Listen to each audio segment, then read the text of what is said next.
You're welcome again to my channel. On this channel we talk about settling to life in Canada as a new immigrant and everything that makes Canada home to you. So we talk about everything that really resonates with you as an immigrant here in Canada, and for those that are looking forward to coming this way. There are so many other expectations that we think we have that we need to debunk. So we talk about all of those things as we share on this channel. So do well to like, share, subscribe, and follow this tribe so that you can be beneficiaries of all that we share in these videos. Thank you so much for joining me again. And on today's video, I thought we should talk about the expectations of African parents, mother, father, on the children that we bring up here. Some of those children we've raised or started raising from our home country, and then we come to Canada and there's a culture shift, because all these things affect them as well as children born or raised here in Canada. So we're going to be talking about parenting. We're going to be talking about them making friends, especially maybe those that are in their early teenage years and above, those that are beginning to form their groups and caucuses and friendships.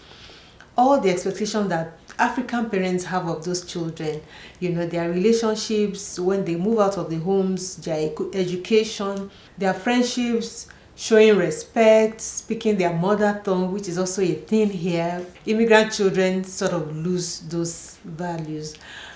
And everything that we think we can capture within the few minutes on this video today. So let's get right into it.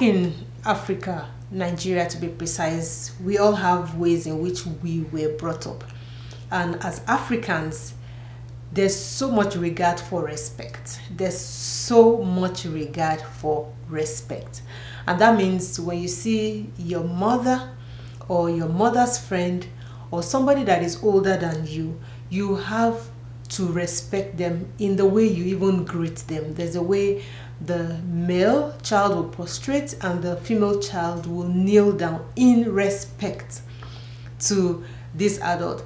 And we are always also talking about the thing that it's the neighborhood or the community that helps to bring up a child here in Africa. It's not only you as a parent, because if your friend or somebody that knows you, that knows your child, sees your child doing wrong, they don't turn a blind eye like it might happen here in the Western world. People will call them to correction right in front of them, and they will tell them the right thing to do, and that child would not disrespect. But coming over here, there's just so many things different here. We know that here the respect is there without debunking it, but it's just a bit different. It's with respect in Africa, you don't call an elderly person by name. You call even the supposed parents or friends of your parents as your daddy, your mommy, or your friend's name's daddy, like Bumi's daddy. That is also being used here. But there's just so much with respect in Africa, and I'm saying Nigeria because that's my home country. Coming to Canada here, there's respect. However, respect does for us, like calling somebody by name directly, is disrespect.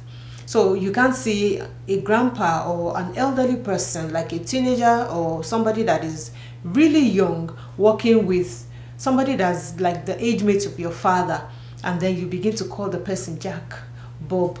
It's okay, but if you do that because of where you are, and then you meet your African counterpart that is that old and you want to do the same thing, that is totally disrespectful.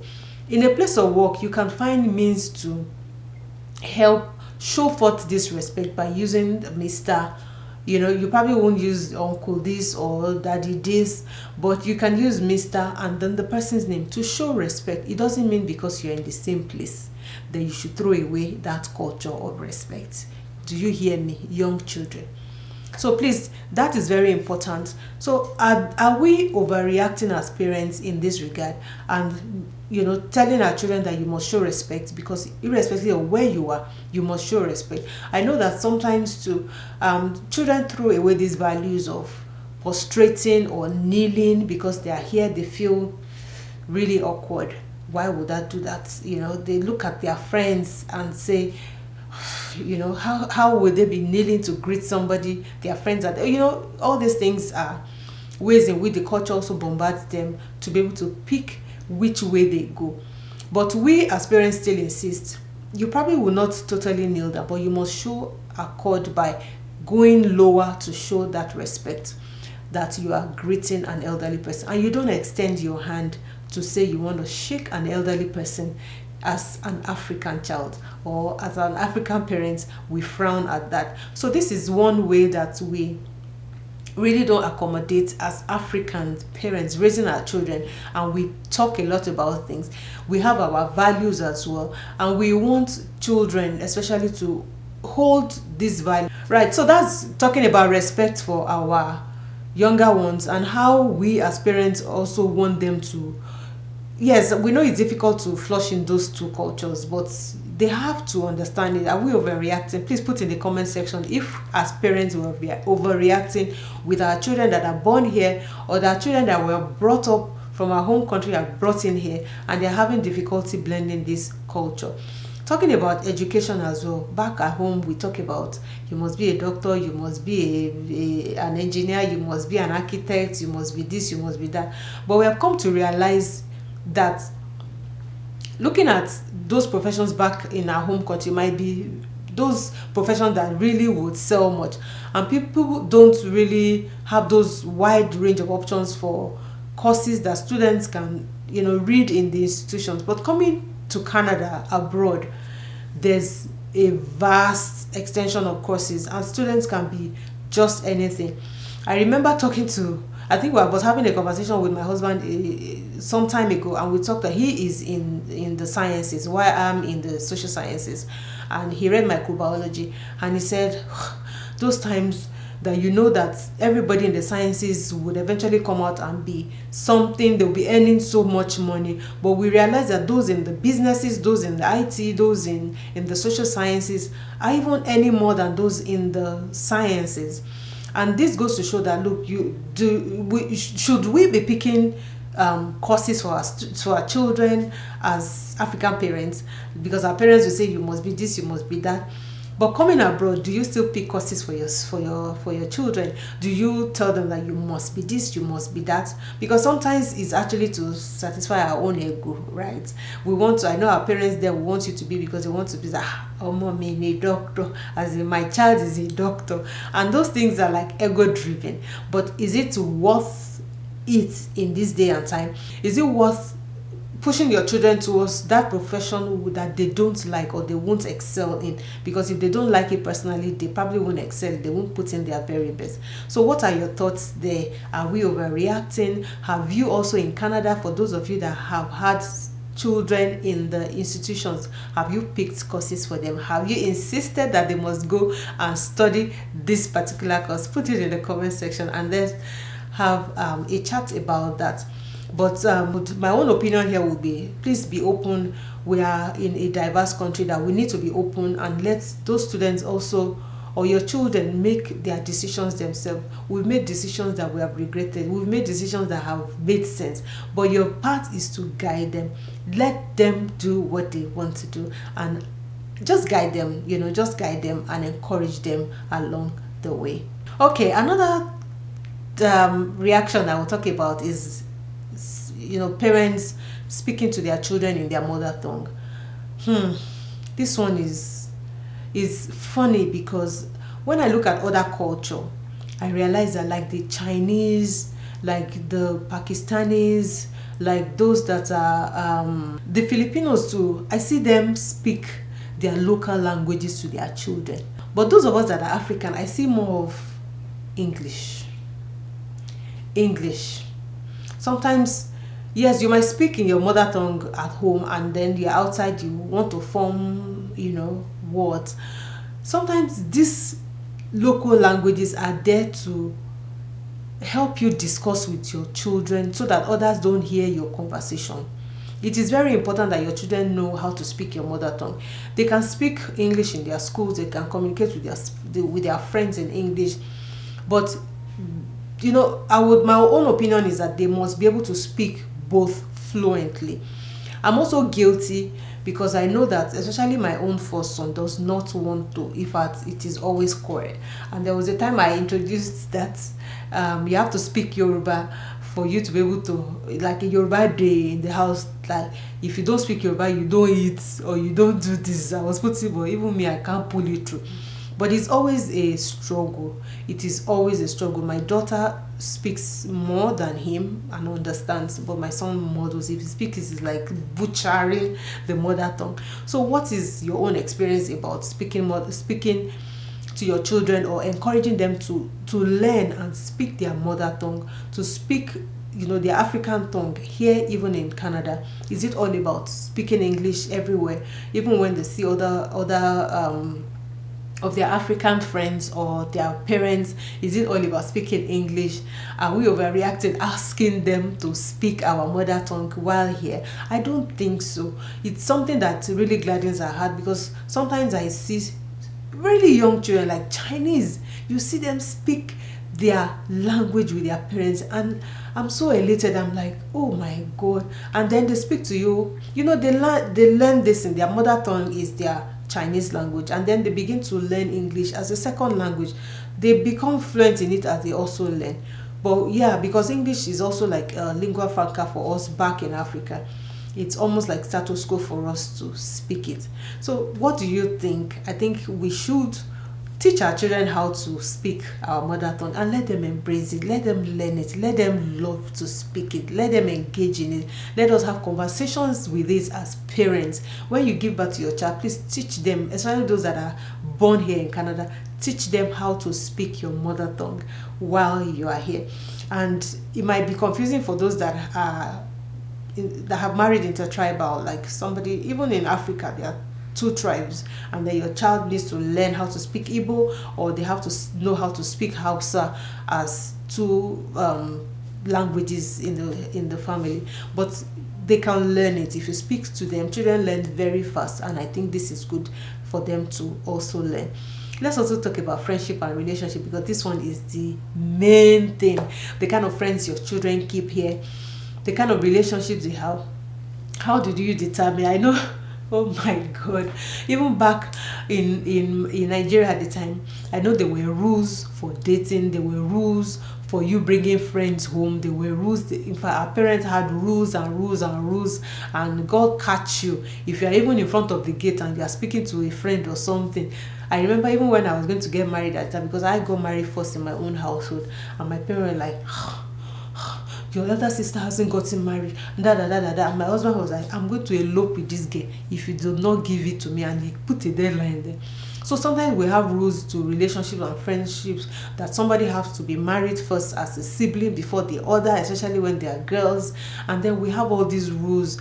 Are we overreacting? Do we still bring that here as Canadians or PR holders or citizens here in Canada from an African descent? Do we still bring that here to play with our children? Do we look at them as if we need to pick their friends for them? I know we have to guide them to the kind of friends they keep here, because this place is like a no man's land. So you don't want to throw them to the winds. The kind of relationship, I remember during the COVID era too, people weren't going out as much, even with friends that were coming, or my daughter's friends around.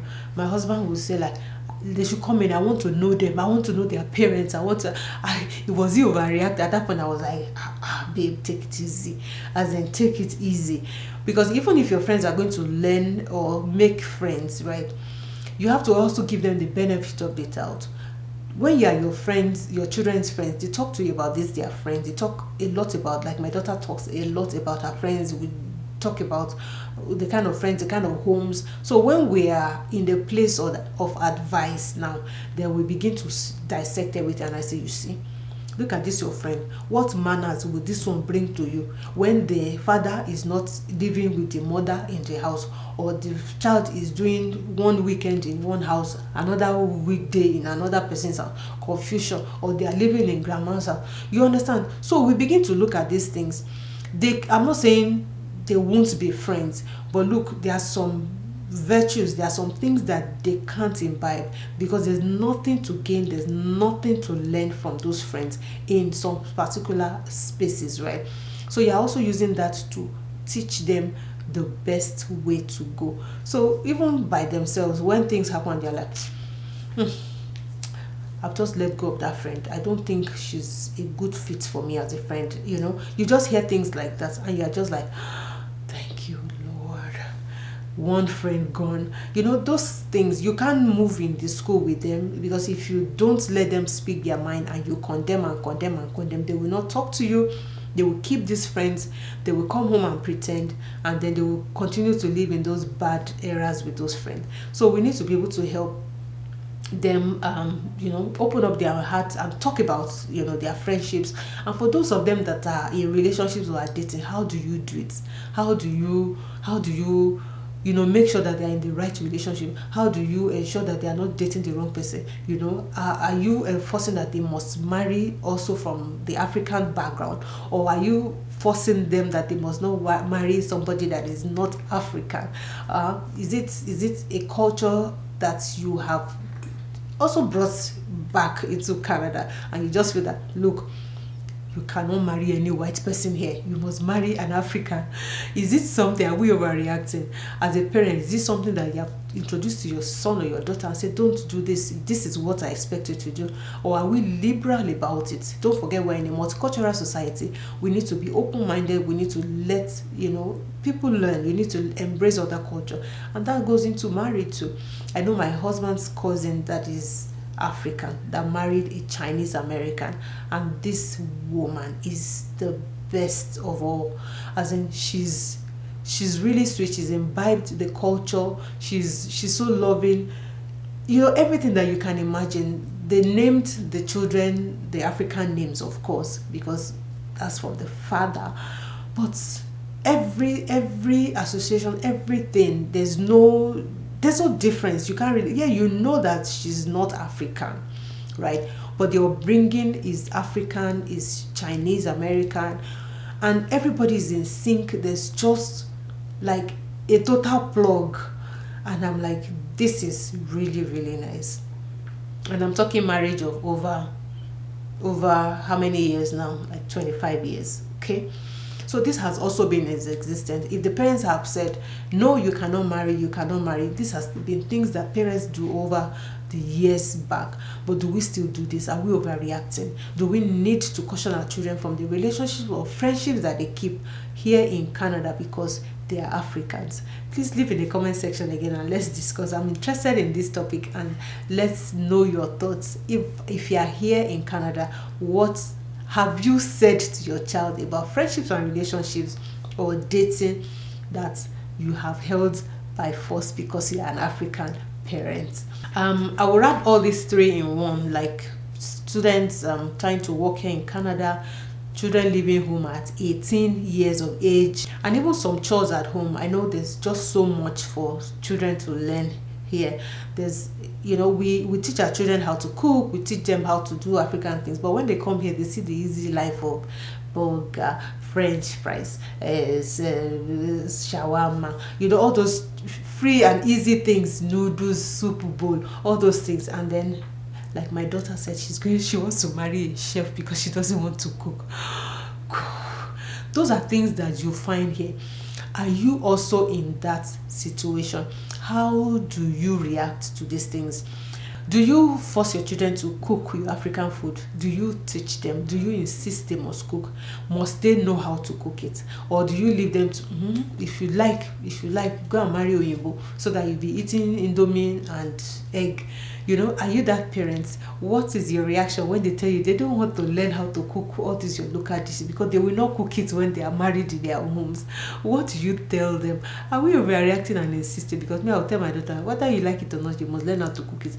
And when I come to greet you in your husband's house, you will cook it for me. So learn it, you must learn. She doesn't want to continue to know how to cook it because she feels she won't cook it in her own husband's house because she doesn't want to. She wants to marry a chef that will be cooking for her. Fantasy island, I always tell her. But also working.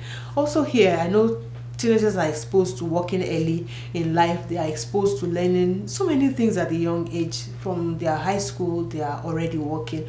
And that's how they become seniors to us as immigrants. And they say they have 20 years experience. You look at them and say, how old are you, Seth?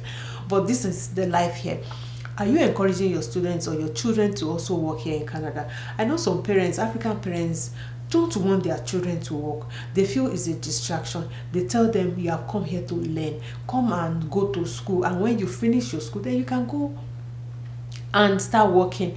Are you of that thought that students or children from African descent should not be working? I know some parents that don't let their children work, so it is not a ruse. They don't want their children to work because they feel it's a distraction, or they only work during the summer, they cancel their work. But yeah, you must look at it in the context of how it affects their education. If it is not compulsory that they work even during school, because if it affects them academically, then you want to push them to summer times or spring times when they can do those short jobs, right? And then focus on school when school season is here. But for those that are even international students that they must work, whether they like it or not, they have to pay for their accommodation, they have to feed.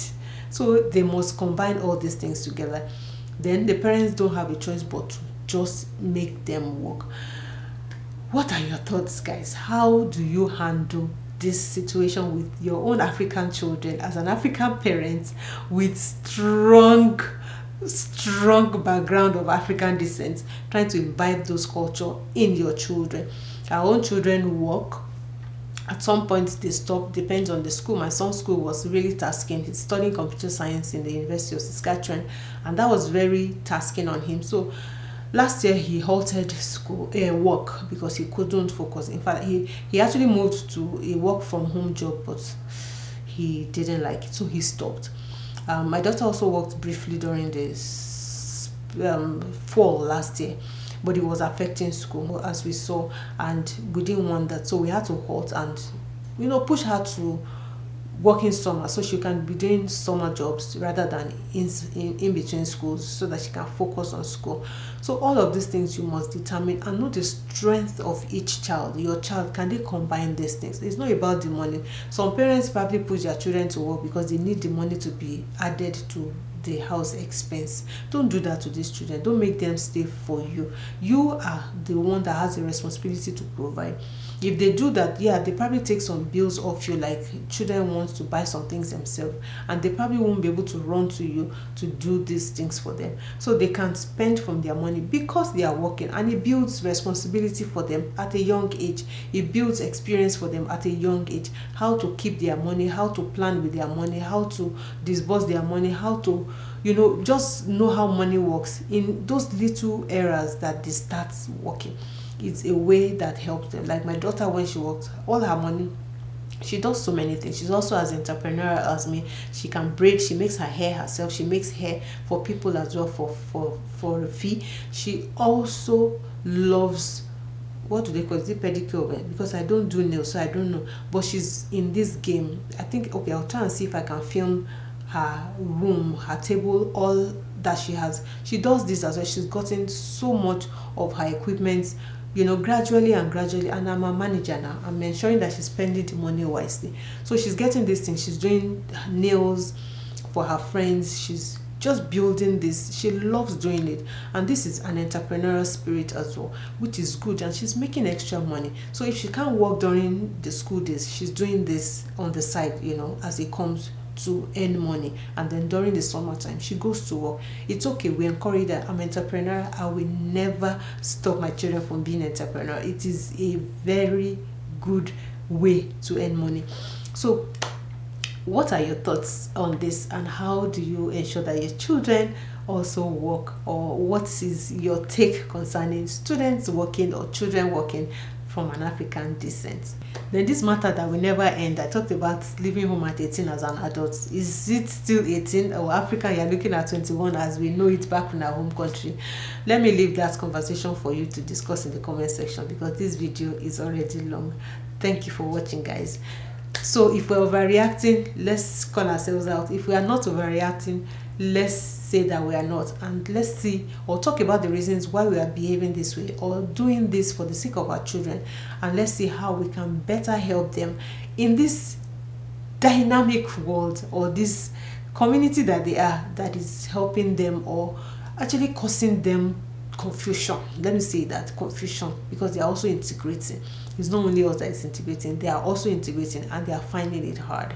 So we need to be their support system, their guide, and help them to navigate that settlement and see how we can balance that African father-mother side of us with the new culture that they have come to embrace.